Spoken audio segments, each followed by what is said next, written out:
Did you tell these good citizens that you was an officer for 6 years? Huh? And hey, much respect to any law enforcement officer, but you out here acting like you're a freaking expert. Ray Tatum again, like I was saying, has been extremely silent, and he needs to be, okay? He really, really needs to be for the obvious reason. Officer Tatum, you went there and just believed everything without even talking to Nolan family. The same thing you accused Nolan mother of, you did it. Just want to blame white folks. And so I go out there because I know that lame Al Sharpton and Mr. I Can't Read, Benjamin Crump, is just race hustling, y'all. You talked about how those boys are innocent. You had proof. Now, I don't know whether they're innocent or not. I don't know what happened there. But I know one conversation with a failed football player and a social media influencer is not the predicate. All of you guys know the Nolan Wells case. July 4th, he went out with some friends or acquaintances. Officer Ray Tatum, your support base should be upset with you. Hey, y'all, check this out. If you need custom shirts, hats, or gear, check out Pure Choice Apparel. You can pick your product, see the prices up front, upload your logo, and preview the design right on the website. No waiting around for salespeople or dealing with endless emails. We handle screen printing, embroidery, DTF printing, and even laser etching or laser engraving all under one roof. It's made right here in the United States of America, and we have the quickest turnaround that you can find. And also, if you're a business looking to outfit your employees, we got you covered. All you got to do is go to purechoiceapparel.com and check us out today. Brandon Tatum joins me now. Thank you for taking the opportunity. Thank you for having me on. So let me address the optics issue here first, which is weird for a white guy to say this to a black man, but there are people in the black community who are going to say, I can't believe you had that Brandon Tatum on. He's not a real black guy. He attacks the black cause. It doesn't matter that he's black. He's worse than a white racist. What do you make of that allegation, and why do you think it's out there? Well, Chris, thank you so much. And I'll say this, man, we're all Americans at the end of the day, so I don't take any offense of you using your freedom of speech and your commentary to come up with these things or make your point. I think it's laughable. I mean, for somebody to say, I don't like the black community because I'm willing to find both sides of the story to get to what happened to Nolan Wells, I mean, people should be ashamed of themselves for even framing me like that. But the problem is many people want this country to stay divided. They want us to stay in a sense of fight or flight mode, and that racism is the main focus, and that's the main contributor to black success or failure in this country. And it's just not the case. Most people are not worried about race. I'm sure you and I couldn't care less what color somebody's skin is. Are you a good person or you're not a good person? And some things that I found out after going to Mississippi and talking to a whole slew of people is that in this situation, it does not appear that race was a factor. A young man lost his life, and I think that's what we need to focus on, and we need to focus on finding out how he lost his life. What is your take, as someone who's obviously intimately familiar with law enforcement, what is your take on the suggestion that, you know, the authorities really started this? They came out too soon saying no foul play. They should have said that they were investigating because there's not enough evidence for them to put out there of their own conclusion. What do you think of that? Well, they're darned if they do, they're darned if they don't. If they said nothing, people will be mad that they didn't say enough. If they come out and at least give some people some idea of what the investigation has in store so far, then people get mad at that. They did not say that there was no foul play.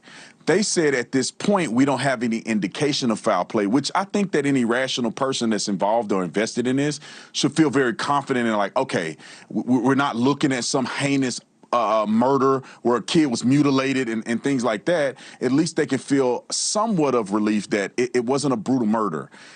But there's still an investigation that needs to go on, and they're dedicated in finding out what happened to Nolan. And if it leads to a murder, they're going to let the public know, and people are going to be held accountable. So I don't know why people get so frustrated with these things if they're looking at it in a fair sense, where they're not going to give you everything. They can only give you so much, so they can actually give you a fair investigation. So at the end result, it can be, you know, done in a fashion where they can present it to a grand jury. Well, but, you know, and it's a little in the weeds for people, but I do think it's important. So they're presenting evidence to a grand jury. The official word is we don't have any proof of any foul play yet, but we are going to a grand jury. Now, as you and I know, and people at home should know, yes, the grand jury looks for the lowest level of proof, which is probable cause, but a prosecutor has to have a good faith belief that there is something to bring to the grand jury worth their time in order to go to one. So what are we supposed to think here, Brandon? Why are they going to a grand jury if there's nothing to see here? Yeah, that's a great question. Basically, what I heard from authorities is that this is typical. Any case involving a mysterious death or where it's undetermined, they have to take all their evidence to a grand jury and present it to make sure that there's nothing afoot and they don't believe that other people who have been involved should be charged. So it's not an indictment to say that there's something, a crime occurred. It's typical for them to do this. It's routine. This is the process that every case that is not clearly determined that it wasn't a crime afoot, they have to bring all the evidence they have to the grand jury. And they do that for public trust. So you don't, so they can't go down and say, well, they did this for this case and not for this case. Every case involving a death that's undetermined in this fashion will be brought to a grand jury. Due process cures a lot of ills. There's no question. Now, I wanted people to hear another soundbite because the pivotal moment is what happened when you left. Right? Why did the boys that Nolan came with, why did they leave with his phone? You address it with his friend, and here's one part of that conversation.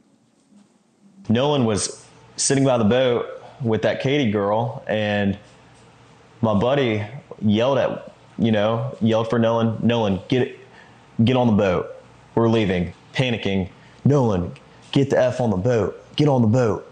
And Nolan said, no, I'm staying out here. I'm going to ride in with somebody else. And it's not uncommon to hear, but it's not like my buddy asked him one time. My buddy asked Nolan multiple times to get on the boat. What's your read? Well, he seemed very truthful. I did see text messages where others had confirmed that the young man on the boat had asked Nolan multiple times. So it was confirmed not only by his statement, it was confirmed by the other young boys that were there, confirmed by others on the boat. And I saw a text message from the Katie girl who indicated in a text that they did ask Nolan to get on the boat. So, and when I went out there and I was on, they took me on a boat ride out there to see kind of what the environment was like. It does seem reasonable that when you have several hundred, even 1,000 people on the boat, several hundred boats out there, multiple friend groups. It wasn't just Nolan and 4 people. The group that was with Nolan was on multiple boats, and it was over 20, 30 people. So Nolan saying, look, I'm with a shorty right now. I'm about to hang out with her. I'm going to get on another boat as it comes in. I'm good. Because also they were in a rush to get out of there because their boat was sinking. So they had to get out of there early at 4:30, which is, pretty much ruining the party. And I could see why Nolan didn't want to get on a boat. Nolan's phone wasn't the only phone left on the boat. There was at least 5 people that phone was left on the boat that did not return with that boat. And later, one of the kids, who was a black kid, his mother came and grabbed the phone and Nolan's phone after, the incident had happened. So it wasn't uncommon that people would leave their phone on the boat in a haste of them potentially sinking, them leaving, and eventually going to get Nolan his phone back. What wasn't too odd when the totality of circumstances were explained to me. Brandon Tatum, I appreciate your take. It was very interesting to see you down there and to get this interview. I appreciate it, and we'll talk again. All right, thanks for having me.